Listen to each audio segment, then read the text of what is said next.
like chlamydia. I see you everywhere now. You're on Joe Rogan.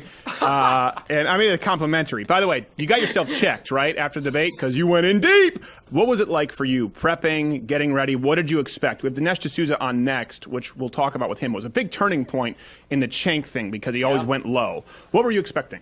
Yeah, so I think that, I'd watched the last couple of debates. I always kind of scout out my opponents in debates. So I'd watched Cenk's debates with Ann Coulter, and then I watched his debate with Dinesh. And it seemed like it was the same tactic over and over, which was he would pull some quote from 10 years ago that somebody said, and then he would say, well, I demand that you defend this. And then as soon as they start defending it, he would immediately swivel to the crowd, like physically swivel to the crowd, and then say, what he's really saying, he's racist, right? That was the routine. See, I hear your impressions, and I wonder what I'm doing with my life, but I want you to continue. Yeah, exactly. So I prepped for it like that was what was going to happen. Like he was going to come after me, with quotes that are 15 years old and try and take something out of context. And so I had, with me a stack of crap that was just like I was fully prepared. If he had gone low, then we would have talked Armenian genocide for an hour. That's what I was going to ask you. That was my immediate follow-up. Was Armenian genocide included?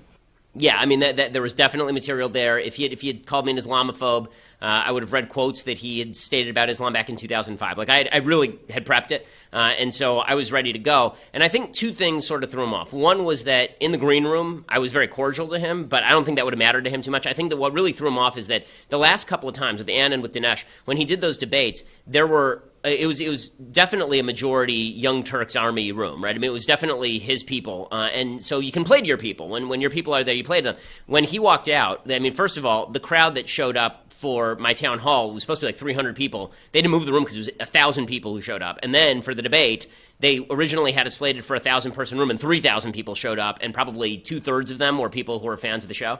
So that meant that he walked out and he got booed. And so I think in that moment he realized, okay, if I go low and Shapiro hits me with Armenian genocide, it could legitimately end my career. I mean, it could be a serious problem. I don't think there was that amount of forethought. I think he had just seen the feedback from the Dinesh thing. We'll have Dinesh on That's afterward. possible, too. Dinesh is obviously a formidable debater, but he's used to a certain level of decorum with, like, Hitchens, or I think he would debate with Dawkins. Even though they would vehemently disagree, they wouldn't go, your wife divorced you, it's bullshit. That wasn't what they did. Right. And by the way, did you at any point when he was literally saying, and I'm not misusing literally, but when he was literally saying, of course, did you feel like you were possibly debating my impression of Cenk? There were a couple points where I started grinning because it's like all of a sudden Crowder's in my head. I'm just looking across the room, and it's like those old Popeye cartoons where you're stuck on a rowboat with somebody and they start looking like a hamburger. I'm looking across the stage, and suddenly Cenk looks exactly like Steven Crowder in the Cenk outfit, shouting, "Of course, Google it!" So yeah, I mean, listen, I was happy with it just because I was happy he stayed substantive. I mean, for an hour, it was actually a pretty substantive debate. I mean, we did healthcare and we did taxes, and it was only at the very end he tried to drop in the Southern strategy crap, which of course doesn't fly with me because I know too much about that stuff. So it was he tried that with Dinesh for an hour, and every time Dinesh tried to get a word in edgewise, he would then demagogue the issue. Trump you're bullshit.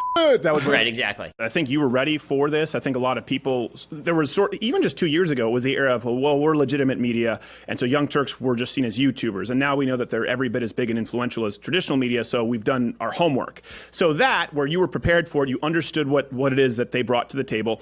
And I also think, again, there was a turning point where people have realized that that's what Cenk does, and people have seen his playbook. But I do want to ask you some more questions afterward. I wouldn't necessarily say he was super substantive or that it was unbelievably cordial, but I think you were. But I do want to, let's roll a couple of clips. Let's see the first one for people who haven't watched the debate. Please go watch it. I think they have the whole debate up at dailywire.com. Mm-hmm. A couple of highlights. Let's see the first one. If money was speech, well, then if you go to a hooker and you say, oh, no, officer, I was just talking to her. Okay, money is not speech. Final point here. When you say money in politics is bad, again, I ask you, Buddy Roemer gave you $4 million to start TYT. What did he expect in return? Should he not have given you money? Was the money not speech? It was just money, after all. It's just like a hooker, I assume. So are you the prostitute? How did this work?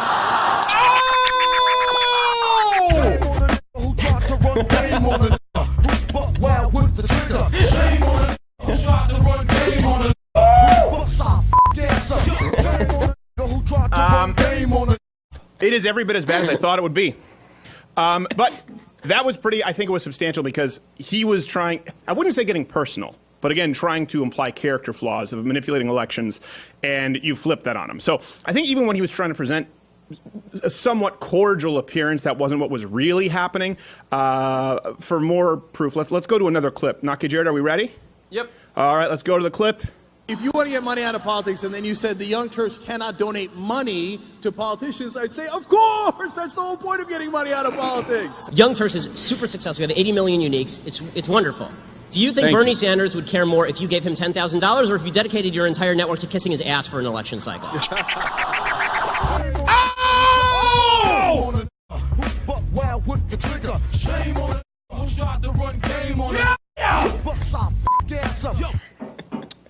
He didn't choose the thug life, but God chose his people. You said you prepared for him. Some people take a different approach. With debates, it's just be generally prepared. Like there are fighters who say, I never watch tape on my opponent. I just worry about me. Now, I've always taken a different approach. I wouldn't consider myself anywhere in your league as far as debating, but we happen to have a lot of leftists in the show. I think you need a base level of being prepared for anything. You know, it's jack of all trades, master of one is the original term, and then watch tape to prepare as best as you can for this individual, especially someone like Cenk who goes rogue. How do you prepare in general for your debates? Was this different from it usual? really does differ by person. So, you know, there are people who have greater expertise on a specific topic than I do, right? I mean, if I were to debate somebody on global warming, I'd really want to do a deep dive into global warming before I did the debate because they probably have a higher level of expertise on the particulars than I do before I do my research. But, you know, when it's a general debate like with Cenk, then you sort of just have to look at his tactics. So the truth is that the stuff that we ended up debating on was not stuff that I had prepped. The stuff that we ended up debating on was almost like there was a list of questions that the moderator was going to talk about, and that went out the window pretty much right away. So it just turned into a general debate about all of these issues. Like I knew that Cenk likes to talk about money and politics, so I'd done my research about, you know, where he got his funding, for example, which you see in those clips. But as a general former matter, Republican governor, right?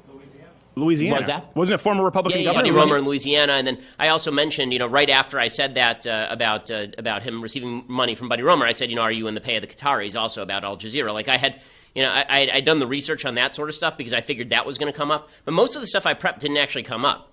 I mean, again, I had pages and pages of research that I'd done to prepare for him going rogue in a number of certain ways.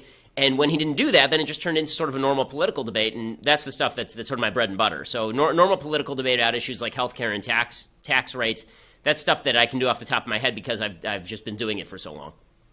I would say that I'd say this: if it were Dinesh who had the debate with Cenk on those topics, Dinesh would have done fine.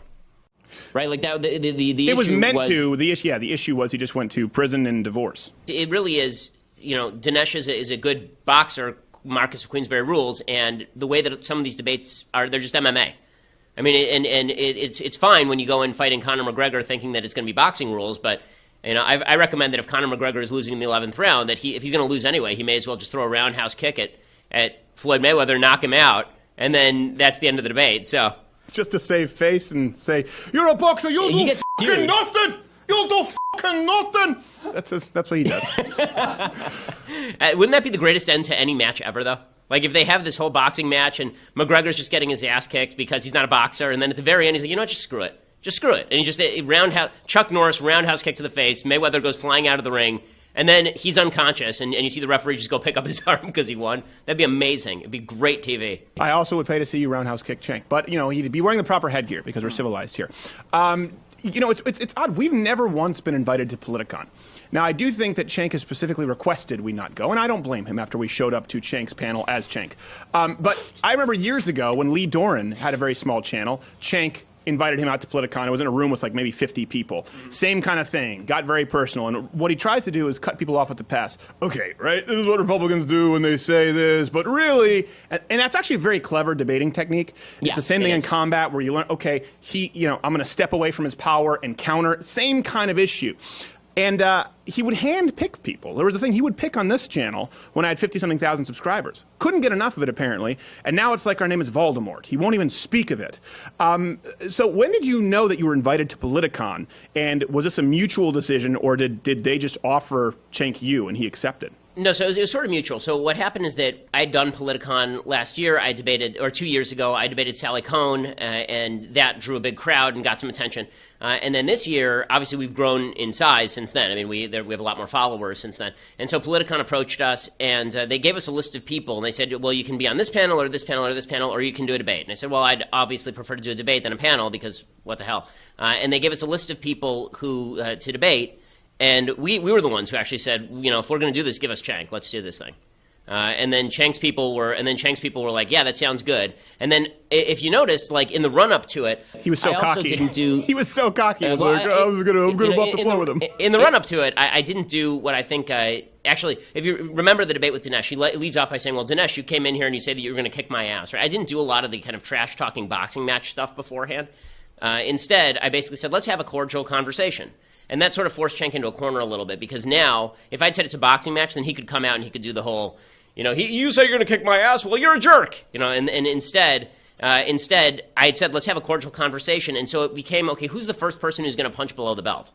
And if he doesn't punch below the belt, then the debate is not going to go in his favor. If he does punch below the belt, that's what I was prepared for. So I was prepared for he was going to punch below the belt. If he had done what his typical tactic was, I was going to actually do back to him what he does, right? I was going to deconstruct his tactic. So I think that's different about you, and I think that's important to note. And this is kind of something we do on this show. We always say we match intensity. We had my first Brazilian Jiu-Jitsu instructor when I was a white belt. He said, you know, he was Brazilian. He said, if you go mild, they're gonna go mild. If you come spicy, your partner gonna come spicy.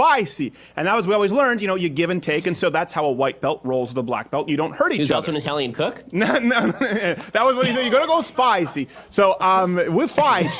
And I remember this because it was very clear, like, you match the intensity of your opponent. And that's where we've had super civil dialogues with Mark Duplass. But when Christopher Titus came on and just said, you don't care about X amount of children dead with guns, you do have to address it. And I think you do that well, because most of your conversations are like this, are productive. I do think Cenk went a little below the belt with a couple of them, but you're not afraid to hit back. And I think that's the big difference generationally, is you don't go there, but you are willing to match intensity. Would you say that's a fair assessment?